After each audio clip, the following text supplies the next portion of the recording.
Police को एक बड़ी सफलता हाथ लगी है। 4 दिन पहले साइबर ठगों ने एक महिला शिक्षक को डिजिटल अरेस्ट कर लिया था, जिसके बाद डरी सहमी महिला ने जहर खाकर सुसाइड कर लिया। महिला की मौत के बाद एक्शन में आई मऊगंज पुलिस ने टीम तैयार कर पूरे मामले की जांच शुरू कर दी। इस दौरान साइबर टीम से आरोपियों का लोकेशन राजस्थान के अलवर में मिला, जहां टीम ने पहुंचकर 3 आरोपियों को गिरफ्तार कर मऊगंज ले आई, जहां से न्यायालय में पेश कर आरोपियों की रिमांड लेकर पुलिस पूछताछ कर रही है। पूरा मामला मऊगंज जिला का है। वार्ड 12 घुरेहटा की रहने वाली मृतक शिक्षिका रेशमा पांडे को साइबर ठगों ने पुराने सिक्कों के एवज में पैसे देने का लालच देकर कई बार में 25,000 रुपए का ट्रांजैक्शन कराया। जब मृतिका द्वारा पैसे देने से मना कर दिया गया, तब साइबर अपराधियों ने महिला को प्रताड़ित करना शुरू कर दिया, जिसके बाद महिला ने 5 जनवरी को जहर खा लिया और उसकी इलाज के दौरान मौत हो गई। पुलिस ने बताया कि महिला की मौत के बाद और परिजनों की शिकायत पर पुलिस ने टीम बनाकर साइबर अपराधियों की तलाश शुरू कर दी, जिनकी लोकेशन राजस्थान के अलवर में मिली। जहां पहुंच पुलिस ने 3 आरोपी साहिल खान, मुनफेद खान और फरदीन खान को गिरफ्तार कर मऊगंज लाया, जहां न्यायालय में पेश किया गया है। आरोपियों द्वारा मध्य प्रदेश के विभिन्न जिलों सहित अन्य राज्यों में साइबर ठगी को अंजाम दिया गया है। आरोपियों से पूछताछ में और भी खुलासे होने की संभावना है। मऊगंज में थाना मऊगंज के अंतर्गत घुरेहटा ग्राम की श्रीमती रेशमा पांडे, जो पेशे से शिक्षक हैं, 40 वर्ष उनकी उम्र है, दिनांक 5 जनवरी को उनकी असामयिक मृत्यु हुई। ये जानकारी लगी कि पॉइजनिंग का केस है। जांच में पता चला कि कुछ प्रताड़ना की बात है। उस प्रताड़ना में ये जानकारी लगी कि डिजिटल फ्रॉड जो लोग करते हैं, साइबर फ्रॉड, एक इंस्टाग्राम पे एक ऐप था। उस ऐप में इन्होंने सिक्के और पुराने रुपए के संबंध में इनको ऑफर दिया ठगों ने कि यदि आप हमको देंगे तो हम आपको लाखों करोड़ों में पैसा देंगे। अब ये भोली भाली महिला उसके चक्कर में आ गई। लगातार टेलीफोन पे पिछले महीने से वो संपर्क में रही। संपर्क में रहने पर फिर पैसे की डिमांड की गई कि आप फॉर्म भर दीजिए, ये पैसा डाल दीजिए, तब आपके पास आएगा। इस तरीके से लगभग 22,000 रुपये उनके खाते में जा चुका था। आरोपियों के खाते में जाने के बाद अंतिम बार जब 5,500 रुपये का ट्रांजैक्शन हुआ, तो महिला ने बोला कि अब अगर आप मुझे परेशान करेंगे तो हम पुलिस के पास चले जाएंगे।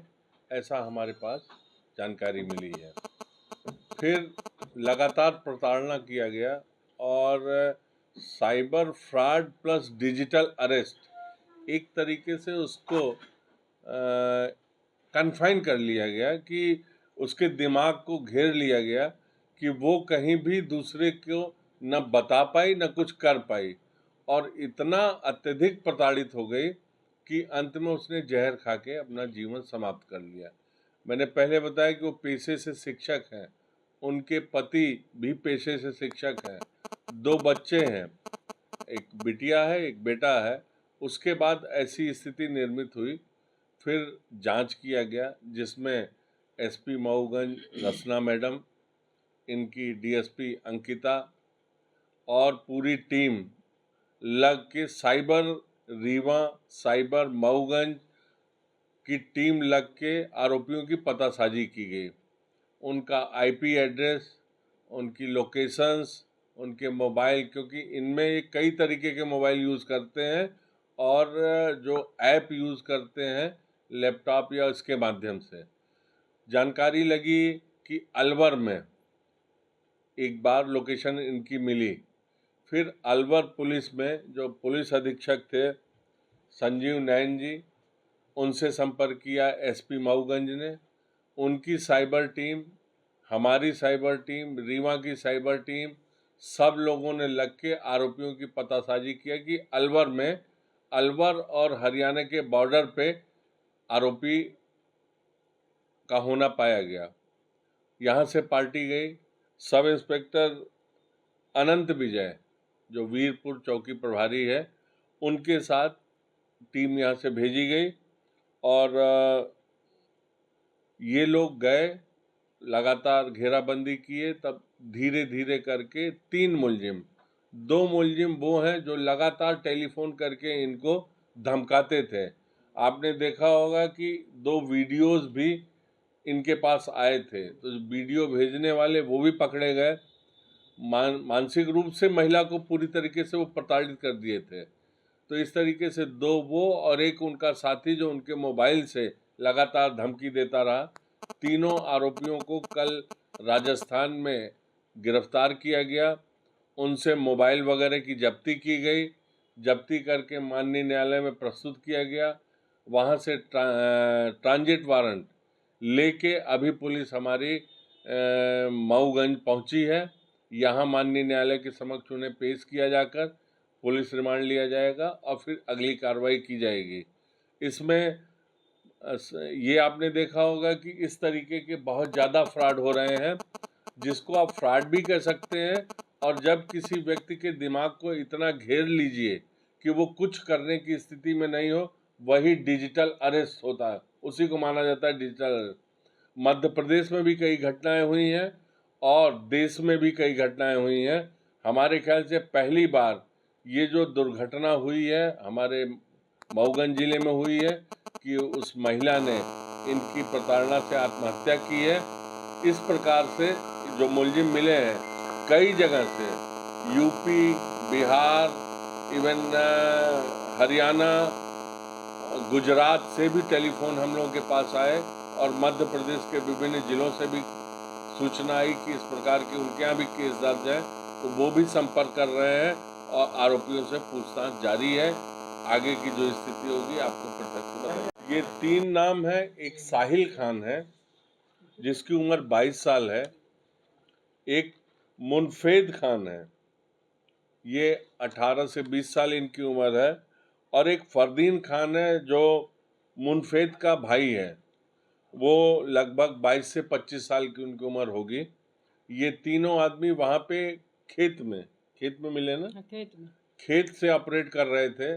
पुलिस गई है तो मोबाइल फेंके, फिर काफ़ी प्रयास के बाद राजस्थान पुलिस के सहयोग से गिरफ्तारी इनकी संभव हो पाई। सर, ये प्राथमिक जांच में क्या पाया गया? ये पहले भी ऐसा कर चुके हैं।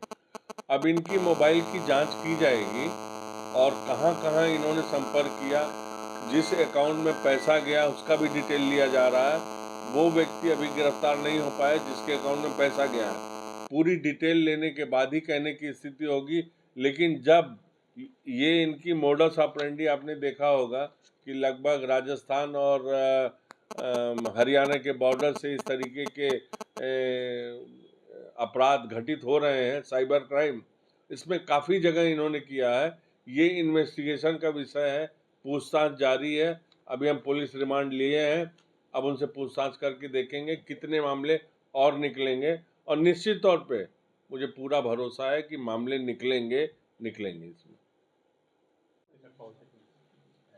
जब ये शिकायत मिली और पता चला कि ये साइबर फ्रॉड की ठगी के कारण इनके द्वारा आत्महत्या की गई है, तो इनके मोबाइल वगैरह की हमने जांच की, देखा, और उसमें हमको ये एविडेंस मिले। हालांकि ज़्यादातर चीज़ें उनके द्वारा खुद के द्वारा डिलीट कर दी गई थी, पर जो भी हमको उस समय पर साक्ष्य मिले उसके आधार पे हमने जब साइबर टीम की मदद से आगे बढ़े तो पता चला कि ये आरोपी हैं जिन्होंने उनको धमकाया है और जिनके अकाउंट में पैसे वगैरह ट्रांसफ़र हुए।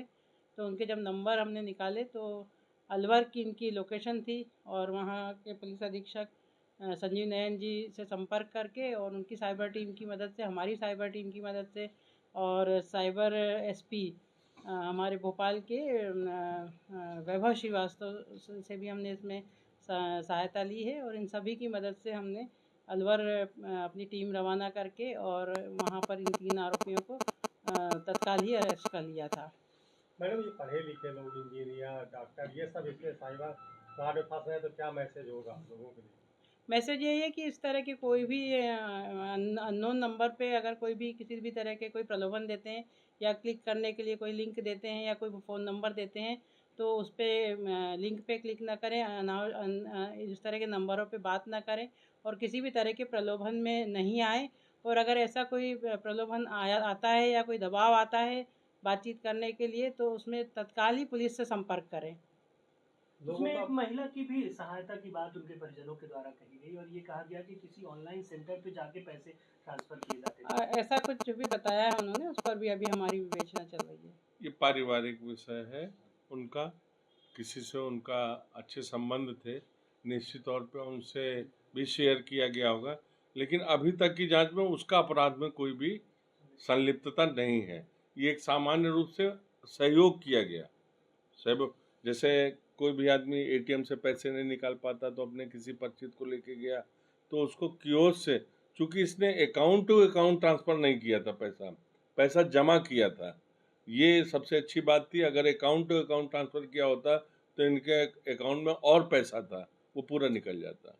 तो इसके संबंध में अभी तक की जानकारी में लगा कि सहयोग किया है, बाकी ये जांच का विषय है। आगे जैसी